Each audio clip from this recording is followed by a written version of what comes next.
9 6 दिसंबर 2023 को रशिया के मॉस्को से 4 Su-35 विमान उड़े जिन्होंने रशियन गवर्नमेंट के एक एयरक्राफ्ट को एस्कॉर्ट किया हुआ था। इस एयरक्राफ्ट में बैठे हुए थे रशियन प्रेसिडेंट व्लादिमीर पुतिन।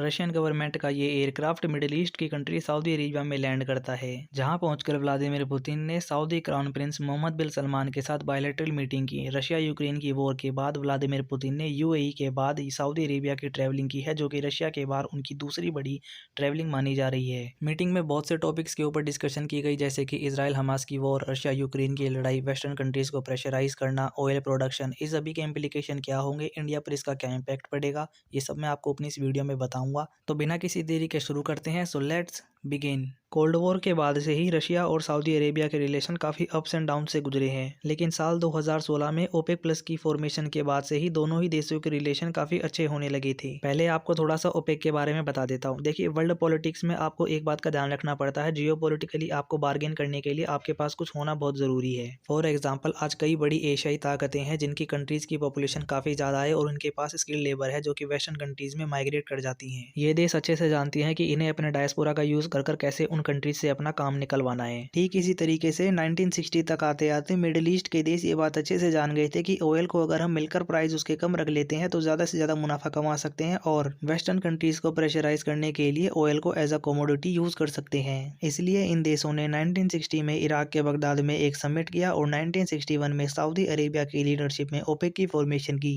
लेकिन 21st सेंचुरी तक आते आते सब बदल गया, क्योंकि अमेरिका, इसके अलावा कनाडा और मेक्सिको में ऑयल के कई रिजर्व्स मिल गए थे। साथ ही में अमेरिका अब बड़े अमाउंट में ऑयल रिजर्व्स के शेल ऑयल को बेचने लगा था। इसीलिए ऑयल के प्राइस को बढ़ाकर उससे ज़्यादा मुनाफा कमाने और ऑयल को प्रेशर बिल्डअप करने की एज अ कमोडिटी के रूप में इस्तेमाल करने की मिडिल ईस्ट की ये पॉलिसी अब कारगर नहीं रही थी। साल 2008 और साल 2016 के समय मिडिल ईस्ट के कंट्रीज़ के लिए ये काफ़ी बड़ा क्राइसिस बन चुका था, क्योंकि यूएसए ने अपने शेल ऑयल को इंटरनेशनल मार्केट में फ्लड कर दिया था, जिसकी वजह से ऑयल के प्राइस काफ़ी कम हो गए थे। ऐसे में मिडिल ईस्ट की कंट्रीज़ ने ये देखा कि अगर हमें फिर से अपने ऑयल के प्राइसेस को बढ़ा के मुनाफा कमाना है तो हमें वर्ल्ड में दूसरी कंट्रीज़ जो कि ऑयल का प्रोडक्शन करती है मिडिल ईस्ट के बाहर, उनको ओपेक में शामिल करना होगा। इसलिए ओपेक को अब ओपेक प्लस बना दिया गया। ओपेक के मेंबर थे पहले Ecuador, Venezuela, Guinea, Gabon, Angola, Republic of Congo, Nigeria, Algeria, Libya, Kuwait, Iraq, Saudi Arabia, Iran, Qatar और यूएई। ओपेक प्लस का जो नए देश पार्ट बने थे ये थे Azerbaijan, Bahrain, Brunei, Kazakhstan, Malaysia, Mexico, Oman, Russia, South Sudan और सूडान। ओपेक प्लस में सऊदी अरेबिया और रशिया बड़े ऑयल प्रोड्यूसिंग जायंट्स हैं। ओपेक प्लस का मेंबर होने के बाद भी दोनों ही देशों के रिलेशन कई बार ऑयल को प्रोड्यूस करने को लेकर ही खराब हुए हैं। साल 2020 में जब रशिया के खिलाफ जाते हुए सऊदी अरेबिया ने इंटरनेशनल मार्केट में अपना ऑयल फ्लड कर दिया था, तब रशिया को नुकसान उठाना पड़ा था, क्योंकि सऊदी अरेबिया के कंपैरिजन में पर बैरल ऑयल प्रोड्यूस करने के लिए रशिया को ज्यादा कॉस्ट पे करनी पड़ती है। ऐसा ही कुछ साल 2023 की शुरुआत में भी हुआ, जब दोनों ही देशों ने तय किया था कि ऑयल के प्रोडक्शन को कट कर देंगे, लेकिन रशिया ने इसका उल्टा किया और ऑयल की प्रोडक्शन बढ़ा दी। इसका रीजन था रशिया ज्यादा से ज्यादा ऑयल की सेल कर मुनाफा कमाना चाहता था, क्योंकि वेस्टर्न कंट्रीज ने रशियन ऑयल के ऊपर $60 का कैप लगा दिया था और दूसरा, यूक्रेन जल्दी ही रशिया के खिलाफ काउंटर ऑफेंस शुरू करने वाला था। लेकिन बीते कुछ महीनों में दोनों ही देशों के रिलेशन काफी अच्छे हुए हैं। अभी नवंबर में ही ओपेक प्लस की कंट्रीज ने यह तय किया कि 22 लाख बैरल पर डे के अकॉर्डिंग ऑयल प्रोडक्शन को ये ओपेक प्लस के देश कम कर देंगे, ताकि फिर से ऑयल के प्राइसेस हाइक हो जाएं और ये देश मुनाफा कमा सकें। इतने उतार चढ़ाव के बाद ये दोनों देश अब एक दूसरे के करीब क्यों आ रहे हैं, जबकि सऊदी अरेबिया को तो यूएसए का अलाई माना जाता है। इतना ज्यादा खास माना जाता है कि भले ही उसने अब्राहम अकॉर्ड साइन नहीं किए थे, लेकिन आईएमसी कॉरिडोर में पार्टिसिपेट कर रहा है। मिडिल ईस्ट की दूसरी कंट्रीज की तरह इजराइल की ज्यादा कड़ी आलोचना भी नहीं करता है। इन नजदीकियों के कुछ जियोपॉलिटिकल रीजन है, मैं आपको वो बताता हूँ। पहला रीजन है इसमें इजराइल हमास की वॉर। इजराइल हमास की वॉर के चलते मिडिल ईस्ट के इस्लामिक कंट्रीज अमेरिका से काफी नाराज हैं, क्योंकि उनका मानना है कि लिटरली इजराइल को अगर कोई इस वॉर में बैक कर रहा है तो वो अमेरिका ही है। मिडिल ईस्ट के इन देशों का मानना है कि इजराइल गाजा में जेनोसाइड कर रहा है। इस समय इन मिडिल ईस्ट की कंट्रीज के सामने दो ही सबसे बड़े क्वेश्चन हैं। पहला, इजराइल जो कि गाजा में इस समय अपना मिलिट्री ऑपरेशन कर रहा था, पहले वो नॉर्थ में ही सेंट्रिक था, जो कि अब साउथ की तरफ भी होने लगा है।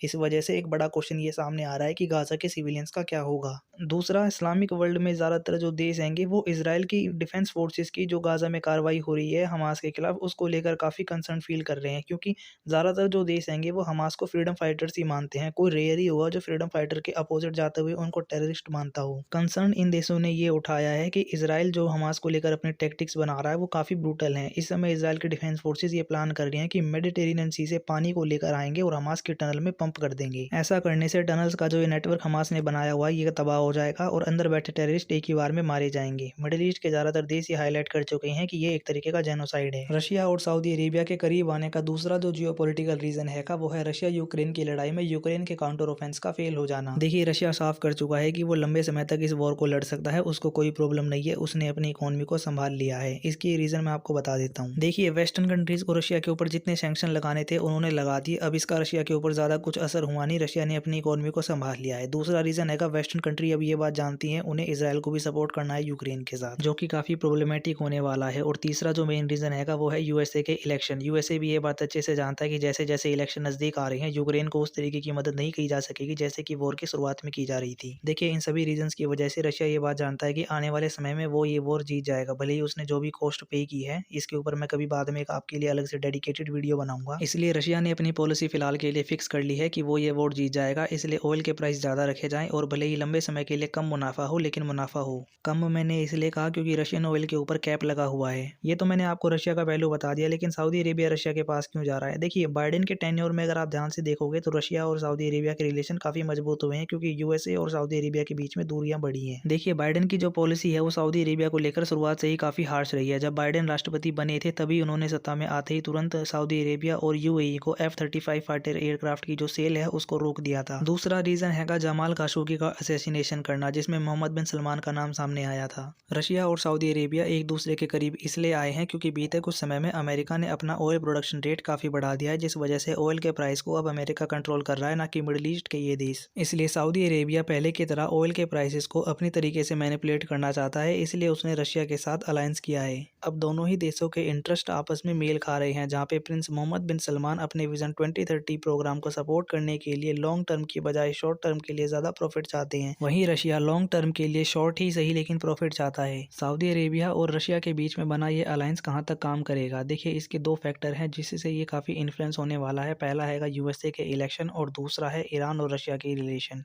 देखिए अगर ट्रंप सत्ता में वापस आ जाते हैं, जिसके फिलहाल के लिए चांस काफ़ी कम है क्योंकि एक के बाद एक कई कोर्ट अब उनके ऊपर बैन लगाने लग रहे हैं, अगर वो सत्ता में वापस आ जाते हैं तो सऊदी अरेबिया को मिडिल ईस्ट में जो उसका स्टेटस था वो वापस दे दिया जाएगा। साथ ही हुती रिबेलियंस और ईरान के खिलाफ सऊदी अरेबिया को जो अश्योरेंस यूनाइटेड स्टेट्स पहले प्रोवाइड किया करता था वो भी पहले की तरह प्रोवाइड की जाएगी। दूसरा फैक्टर है ईरान और रशिया के रिलेशन। देखिए जब से रशिया यूक्रेन की लड़ाई शुरू हुई है ईरान ने बहुत से ड्रोन रशिया को सप्लाई किए हैं और ऐसे कयास लगाए जा रहे हैं कि रशिया आने वाले समय में जल्दी या तो ढेर सारे एयरक्राफ्ट ईरान को प्रोवाइड करेगा या फिर मिसाइल डिफेंस सिस्टम। और आपको बता दूं कि ईरान और सऊदी अरेबिया अपनी एस्टेब्लिशमेंट के साथ से ही राइवल रहे हैं। ऐसे में अगर सऊदी अरेबिया को लगता है कि उनके सिक्योरिटी के इंटरेस्ट हर्ट हो रहे हैं तो वापस से वो रशिया से दूर हटकर अमेरिका की तरफ जाने लगेगा। इंडिया पर इस सब का क्या इम्पैक्ट पड़ेगा? देखिए इंडिया सऊदी अरेबिया से कुछ एम्यूनिशन वगैरह तो इम्पोर्ट करता नहीं है, तो इसका ज़्यादा फर्क नहीं पड़ेगा। हाँ हमारा वहाँ पे डायस्पोरा है काफ़ी बड़ा, इसके अलावा हम ऑयल का इम्पोर्ट करते हैं, लेकिन अगर ऑयल महंगा हो जाएगा तो हमारी बैलेंस शीट थोड़ी सी गड़बड़ा जाएगी, लेकिन इसका ज़्यादा फर्क नहीं पड़ेगा। क्यों?